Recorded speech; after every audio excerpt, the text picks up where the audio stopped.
So this is the open chain foot lower extremity assessment. So the first thing I'm going to do is see limb length, see which limb is actually longer than the other. Let me get her legs nice and loose. Get her feet at normal.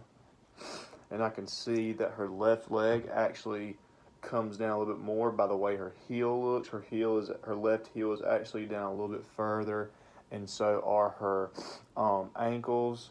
So I would classify that her left limb is actually longer and her right limb is shorter. Now I'm going to do everything for the left leg first, and then I will come back and do the right leg. So to see the foot position, get a good look at it, and it's actually abducted. It's going in this way. Adducted, not abducted, but it is adducted because it is going inwards. Is there an arch present? There's a little bit of an arch, but it's not that bad. So I'm actually going to go ahead and say that she does have an arch. Now ankle dorsiflexion. Let me find my ruler right here. Okay, so ankle dorsiflexion. Okay. Get her foot at about neutral. As you can see, it's right about there. And we're just going to see how much dorsiflexion does she actually have. And as you can see, there's not much right there. That's about as much as I can go. And I would say, just from looking right here, that's maybe about 4 degrees, if that. Now I'm going to see if it's gastroc or soleus tightness. So get a little bit of bend at the knee. Okay. So I'm going to do the same thing right here to see. Okay. So as you can see, her foot is about at neutral right there. I don't know if you can, make sure you can see pretty good. As you can see, there's not much more flexion right there. So I would say that it is soleus tightness. Let's see. Now, is the subtalar joint, is it flexible or rigid? So what I'm going to do is grab right here to restrict that subtalar joint to make sure it's just the subtalar joint we are working with here. Okay, and I get it at neutral, and I'm just going to see if it's flexible or not. As you can see, I'm putting a good amount of pressure, and it's not very flexible, so we'll say that is rigid. Now, seeing if the subtalar joint is more inversion than eversion, and from looking at it, it actually does go in more, so I would say that it has more eversion than inversion, which is normal. Now the MPJ, to see its range of motion, I'm going to kind of do the same thing that I did, but only with the toe. Okay, and we're just going to see how much range of motion the toe has. And as you can see, not very, very much. I would say that's maybe a degree, maybe 2. I'll say it's 2 degrees, but it is rigid, not very flexible. Let me get my pen real quick. I forgot to write that down. So for her left leg, her subtalar joint had more inversion. Her MPJ range of motion was actually rigid, and we gave her about 2 degrees. Okay.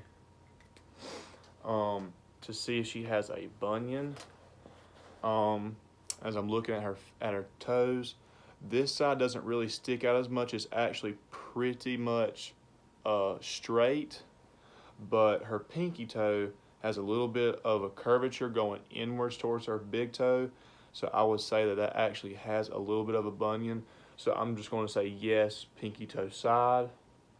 And does she have hammer toes on this side? She has a little bit of curvature to her toes, but her knuckles are not sticking out as much. They're not really curved as much. So I would say that she does not have hammer toes because of the amount that it is still straight. All right, can you hand me your right leg, sweetheart? All right, now I'm gonna do everything again for the right leg. So of course I've already did the length, the limb length. Let's see about the foot position. So it's just like the other one. It's actually curving inwards this way, so that means it is adductus. Is there an arch? Same as her left foot. She has a little bit of an arch, so I'll go ahead and say that yes, she does have an arch. Let's see the ankle joint dorsiflexion. Okay, so as you can see, it's about pretty much normal right there. And if you see, not really much of a dorsiflexion there. I'd say maybe a little bit less than her left foot. So we'll give her right leg, or her right leg about 3 degrees. Now is it gastric or soleus tightness? Okay, so same thing here.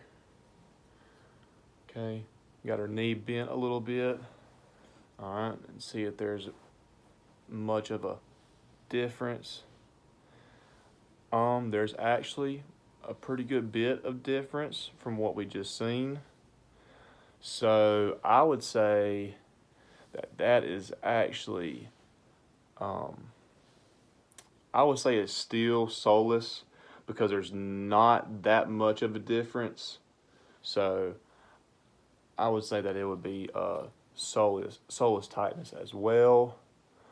The subtalar joint range of motion. So I got that good grip right there. Okay, the subtalar joint, we're just going to see how much it has. Okay, so we got it about neutral, and is there a lot of, not very much.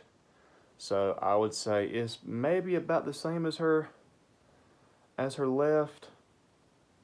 So I would say it's rigid and about 2 degrees. Rigid, 2 degrees. Okay.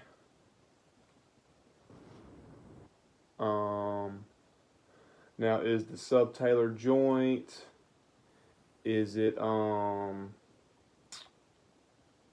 joint, is it inversion or eversion? And of course it's kind of going inward, so it is actually inversion as well, just like her other foot. Okay. Now the MPJ range of motion, so right here,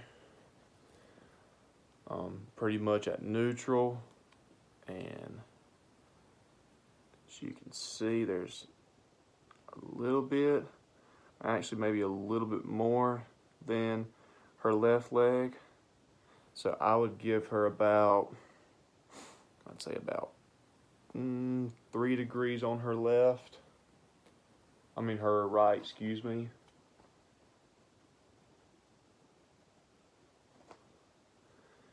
Okay, now is there a bunion? Her big toe is pretty much straight for the most part, but again, on her pinky toe right here, there's a little bit of curvature going in.